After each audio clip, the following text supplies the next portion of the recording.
My name is Asher Snyderman, and for my social history project, I chose to do my project on how the Columbus community rallied around one goal and saved their soccer team. In 1996, the Columbus Crew became the first franchise in the new Major League Soccer League when Lamar Hunt and his son Clark became the co-owners of the Columbus Crew, the team that they then owned for 16 years before they decided to sell it to Anthony Precourt in 2012. When Hunt was trying to sell the team, he tried to sell the team to a local buyer, but no local buyers were interested, so he ended up selling it to Colorado born and raised Anthony Precourt. In the MLS, all teams can relocate with the league's permission. Fully knowing that, in 2013, when Precourt bought the team, there was a clause in the contract that said he could only relocate the team to one expansion city, and that city was Austin. Precourt made many promises at his introductory press conference that helped assure fans despite initial suspicions that he would keep the team in Columbus.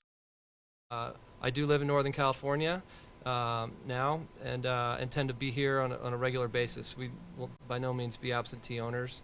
I'm not sure we'll be moving here full time, but I'll be here very, very regularly and have a second home here. After Precourt's original press conference, some fans thought that his stint with the Crew would be a good one, but diehard fans such as John Zadar weren't so sure. It turned out that Precourt didn't follow through on any of the promises he made during that introductory press conference. Yeah, I mean, I didn't believe him. Columbus is a big city with a small town feel, and if you aren't here, he didn't live here. He never bought the house he said he was going to buy when he bought the team, right? He promised when he bought the Crew he was going to buy a house here and be here all the time. He never did that. He was at maybe 50% of games at best would he fly into Columbus for the actual games themselves. So he wasn't here and he didn't build those relationships, and we knew that.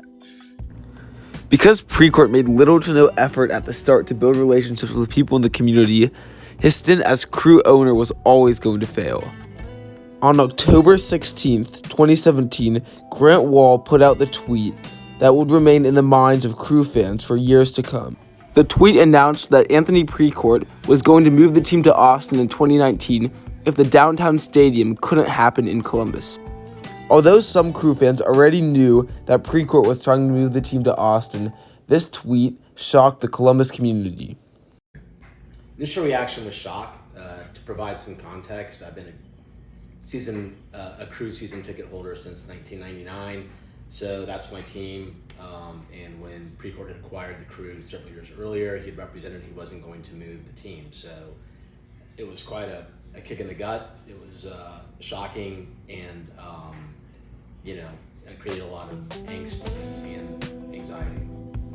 Although Crew fans were hit hard with the information that Precourt was looking to move the team, John Zadar and other members of Save the Crew knew they had to work quickly if they had any chance of saving the Crew from being moved to Austin. I think just like the speed with which we got off the blocks was really make or break, right? I think you don't see us act as quickly and as strongly as we did, right? With the rally, just get things started already, right up, a week out from the announcement, there's a couple thousand people at City Hall. Around a week after Grant Wall tweeted out that Precourt was looking to move the team to Austin, Save the Crew hosted their first rally at City Hall. The first Save the Crew rally in front of City Hall was extremely successful, where thousands of people came out to support the cause of Save the Crew. Gathered in downtown Columbus today to fight for the future of the Crew SC here in Columbus. There were many different messages at the first Save the Crew rally, but they all had the same common theme, and that theme was that the Crew could be saved, but it would only be saved if we worked quickly and together. This is not over. If you came here for a funeral, if you thought this was a wake, you're in the wrong place, but I know you're not. This is not over. Tell everyone you know. Save the Crew. Thank you. Save the Crew. Save the Crew. Save the Crew. Save the Crew! Save the Crew! Save the Crew! Thank you to all of the speakers today. Thank you to all of you for coming out here. Don't quit. Please don't quit. I know you won't. We're not done yet. We're not done yet. We're not done yet. Although the Save the Crew cause was already prominent on a local level, the Save the Crew organization needed a way to get their cause onto the national scene. A week after the rally in City Hall, the Penn State Nittany Lions came to Columbus to play the Ohio State Buckeyes in a football game. As a result of the game being nationally televised, College Football Game Day showed up before the game. This gave Save the Crew the opportunity they needed to get their message out onto the national stage. Seeing the opportunity that was in front of them, Save the Crew organizers arrived on the set of College Football Game Day early and set up. When the College Football Game Day program started, there was almost as much black and gold as there was scarlet and gray, and this really got the Save the Crew cause out to a national audience. The Crew had another opportunity to put their cause out onto the national stage when Toronto came to Columbus to play the Crew in the Eastern Conference Finals. At that game, Save the Crew unveiled one of the best and most memorable tifos in MLS history. The tifo read, "Respect your roots," and the Crew logo was on the roots of the tree, symbolizing that the Crew is the roots of the MLS. When speaking of the importance of the tifo, John Zadar said, "The Respect Your Roots tifo was intended as a message to the league that it is where it is because of those that paved the way. That without the sweat, blood, and tears of the founding teams in their communities, none of the amazing strides that MLS and the sport itself has made in the past 25 plus years would be possible. Tradition and heritage count for something. They are the building blocks upon which all progress sits. Because of that, this piece of art and the tagline itself was not only a reminder to the league, but a rallying cry for the Crew fans and Save the Crew supporters around the country and world."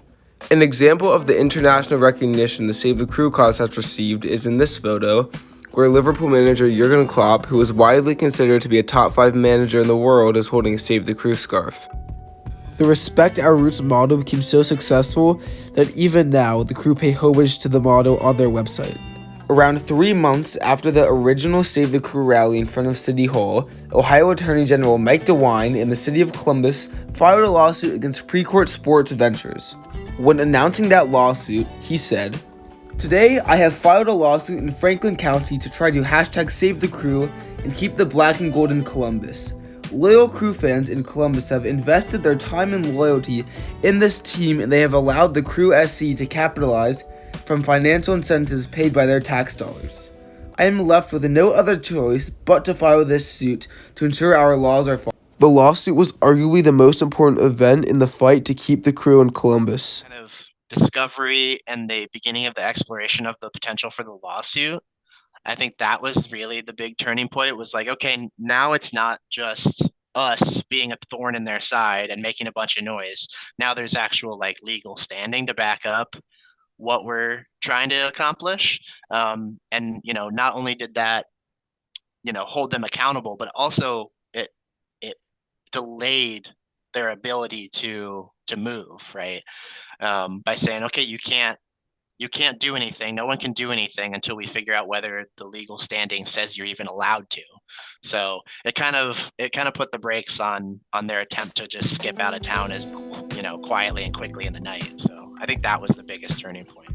DeWine was suing Precourt Sports Ventures over the Art Modell Law. The Art Modell Law states that a team that receives taxpayer support can't move without getting permission of its home city or giving 6 months' notice to give the community time to potentially buy the team.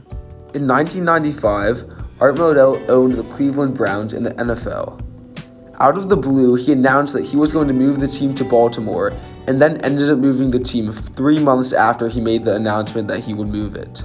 Precourt tried to do what Modell did successfully, which is leave town as quietly and secretly into the night without having too much resistance.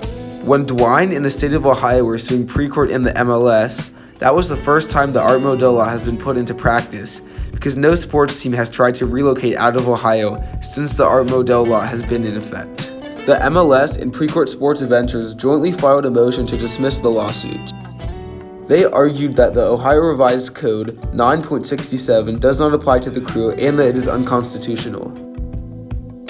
The notion stated that, at its core, plaintiffs are unhappy that Columbus Crew SC, an MLS club, might relocate and want to use the heavy hand of the state to prevent that possibility. The court should reject that attempt and promptly dismiss this case. They also argued that the statute, quote, both discriminates against out-of-state residents and impermissibly interferes with defendants' abilities to conduct their business operations in interstate commerce, end quote. Even if the lawsuit really didn't have a great chance of succeeding, it still had a very important function. While the lawsuit was going on, Precourt couldn't move the team. While all of this was going on, attendance numbers at the Crew home games were the lowest in the league, which certainly didn't help convince a local buyer to invest a lot of money into the team. The pledge was Save the Crew's way of showing local investors that there would be enough season ticket holders and fan support for their investment in the Crew to be worth it. In order to help convince local investors that there would be enough fan support at Crew games, Save the Crew created the pledge. They provided Save the Crew with the number of season tickets that they were going to buy, their phone number, and their email, which Save the Crew then turned over to the new owners once the Crew was bought. The pledge was when Crew fans pledged that they would buy a certain number of season tickets after the Crew were sold to a new local buyer. Yeah, so I think the significance of the pledge, which was what the whole reason we did it, was to prove value, right? At that point, the lawsuit was happening, that had been discovered and rolled out, and that was on its path, and we wanted to then find a supplemental path, right? We were past the point where we needed to just make a bunch of noise and be a pain in the butt. We had gotten basically the best ace in the hole we could have with the lawsuit, and now we needed to basically find a way to help convince potential buyers. They were going to be forced to entertain real, actual offers from local investors. And so we figured, what's the better way to prove to local investors that there's value here than to show how large the potential customer base is, and to not just show that, but to also provide them with the information to get them, off sprinting as soon as they take over, right? We were able to amass over 12,000 pledges. And so at the completion of them buying the team, we handed all of that information over to the new Haslam regime.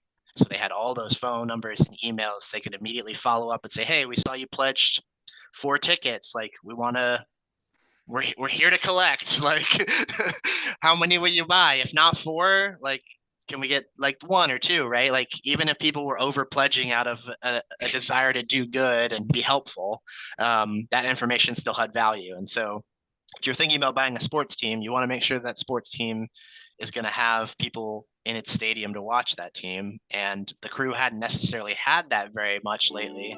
In the Precourt years, it was off and on. And so to be able to say, hey, here's 12,000 people that want to come to your games right off the bat, I think was super valuable. Who knows if a local investor would have been interested in buying the Crew without the pledge, considering how low the attendance numbers in the previous season were for them. In early October in 2018, around 1 year after the original Grant Wall tweet, it was rumored that the Haslams and Dr. Pete Edwards were going to buy the Crew. Because of the ongoing lawsuit, nothing had happened in terms of the Crew being sold to the Haslams, so Crew fans waited anxiously for months for the lawsuit to be dismissed and for the Crew to be sold. In early December, a judge denied Precourt and the MLS's request for the suit to be dismissed. On December 28th, the lawsuit was officially dismissed. Just 3 days later, on January 1st, ownership of the Crew was official. Jimmy Haslam is a billionaire and also happens to own the Cleveland Browns. He has acquired most of his fortune through pilot. Dr. Pete Edwards was the team doctor for the Columbus Crew for many years, and he started his own medical practice, Orthopedic One. Not only did Save the Crew help save the Crew, but they also have held numerous events that have helped out the community as well. Save the Crew has held Christmas drives, donation drives. They also volunteer at different shelters and food banks. The story about how Columbus saved its soccer team really shows the strength of the Columbus community, and shows that if the Columbus community works together, they can accomplish